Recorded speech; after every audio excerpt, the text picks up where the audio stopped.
In the last video, we went through the boxes feature in Pinnacle Cart's Cart Designer. Here's, if you go take a look now, we'll go through each of these here real quickly.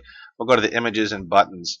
You can edit all of the site images from one location, and inside the Cart Designer, you can edit all the different pages that are part of it. You can edit the logo, you can edit your home page, your splash image, so to speak.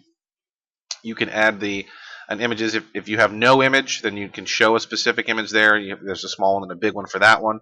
Um, you can add cart image on top, so you can add all these different images that are kind of global throughout Pinnacle Cart. And in addition to that, you can edit the site buttons. So here's all the site buttons that are used throughout the website. You can change that.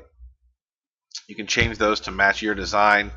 There's tons of them, tons of different ones in there. So once you've got that set, you can come down and choose the language to edit. You can choose the start text. You can edit the styles. So when we click, if it's an HTML button, you can edit the styles to this. Pretty straightforward. Here's the button. If we wanted to change that, we can select an image here, and we can change that image.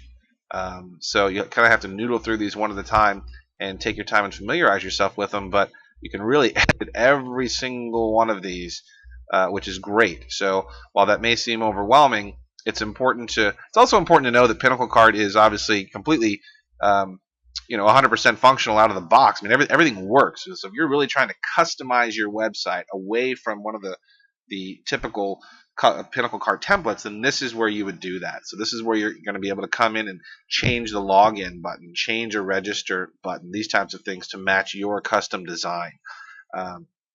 So if you're working off some sort of a PSD file or something like this, this is where you're going to go dump those images in and whatnot. So pretty straightforward, and that is how to edit all those buttons and images throughout your Pinnacle Cart site.